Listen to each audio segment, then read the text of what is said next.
اور موبائل میں نہ جانے کس کا نمبر ڈائل کرنے لگا۔ پانی کی گہرائی واقعی بہت گہری تھی۔ یہ ہرمان کو ڈوب کر محسوس ہو رہا تھا۔ وہ پانی میں تیرنے والے انداز میں ہاتھ مار رہا تھا، مگر نہ جانے مائسا اسے دکھائی کیوں نہیں دے رہی تھی۔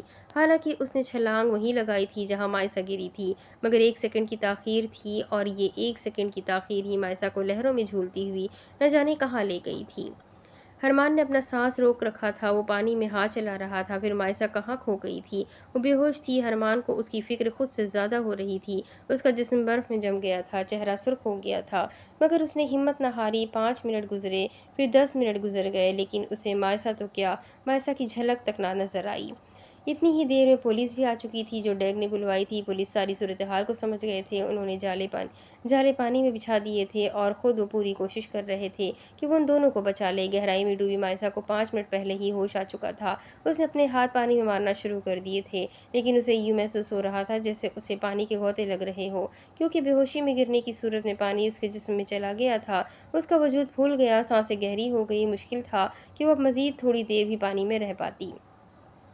اس سے تھوڑی دور ہرمان کی حالت بھی کچھ جدا نہ تھی۔ اس کی سانسیں بھی بے ترتیب ہو رہی تھیں، مگر اسے پرواہ نہیں تھی۔ وہ آگے بڑھ رہا تھا، پورا دریا چھاننے کے لیے۔ اسے مائسا کو بچانا تھا، چاہے اس کی اپنی ہی جان کیوں نہ چلی جاتی۔ اس تھوڑے سے وقت میں اس کی جان پر بن گئی تھی۔ مائسا اس کے لیے اتنی عزیز تر ہو گئی تھی کہ وہ سمجھ ہی نہ پایا۔ یہاں اس نے ہاتھ مارنا شروع کر دیے تھے، اور وہاں مائسا نے۔ بس اب ان کے درمیان تھوڑا ہی فاصلہ رہ گیا تھا۔ وہ ایک دوسرے کے قریب آ گئے تھے۔ انہیں دوبارہ سے ایک کرنے کی قسمت آئی تھی، جس نے پہلے بھی انہیں ایک کیا تھا، اور اب بھی ایک کرنے آ گئی تھی۔ پانی کے بلبلے اس کے منہ سے نکلنے لگے۔ وہ دیکھ رہا تھا، اسے کچھ دکھائی نہ دیا تھا، کوئی جھلک، کوئی سایہ، یا پھر کوئی وجود۔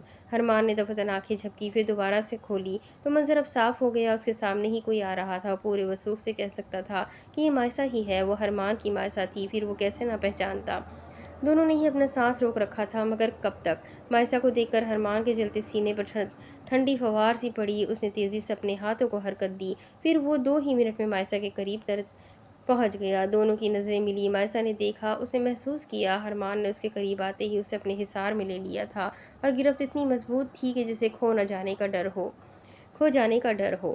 وہ پانی میں بہت نیچے تک آ گئے تھے۔ اب جسم میں آکسیجن بھی نہیں بچی تھی۔ اس سے پہلے وہ مائسا کو لیے اوپر کی سمت میں موو کرتا، تبھی پانی میں تیرتے ہوئے کچھ لوگ ان کی طرف آنے لگے، جنہوں نے منہ پر آکسیجن لگا رکھا تھا۔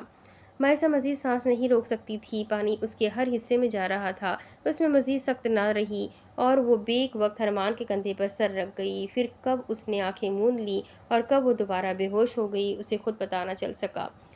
ان آکسیجن ماسک والے لوگوں کے ذریعے ہی وہ دونوں پانی سے نکلنے میں کامیاب ہوئے تھے، ورنہ یہ ممکن ہی نہیں تھا کہ پانی کی سب سے نچلی تہہ سے اوپر تک آنا۔ ہرمان اور مائسا کو بھی آکسیجن ماسک لگا دیا گیا تھا۔ پھر مائسا اس سے پہلے ہی بے ہوش ہو گئی۔ بہت مشکل سے کچھ وقت بعد وہ لوگ پانی کے اوپر تک آ گئے، اور کچھ اور پولیس آفیسر کی مدد سے انہیں پانی سے باہر نکال لیا گیا۔ لیکن مائسا کی حالت کو دیکھتے ہوئے ہرمان نے سب سے پہلے ہسپتال کا رخ کیا، کیونکہ مائسا کا وجود بھاری ہو گیا تھا۔ ہرمان نے پانی نکالنے کی کوشش تو کی تھی، مگر کوئی فائدہ نہ ہوا۔ تبھی وہ جلدی سے اسے ہسپتال لے گیا، جہاں حوزان کو لے جایا گیا تھا۔ اب اس کے آگے کی کہانی میں آپ کو اگلے ویڈیو میں سناتی ہوں کہ آگے کیا ہوگا۔ یہ جاننے کے لیے میرے ساتھ بنے رہے۔ ویڈیو کو لائک کریں، چینل کو سبسکرائب کریں، بیل آئیکن کو ضرور دبائیں۔ تو ملتے ہیں اگلے ویڈیو میں، تب تک کے لیے اپنا خوب سارا خیال رکھیں، مجھے بھی دعاؤں میں یاد رکھیں۔ اللہ حافظ۔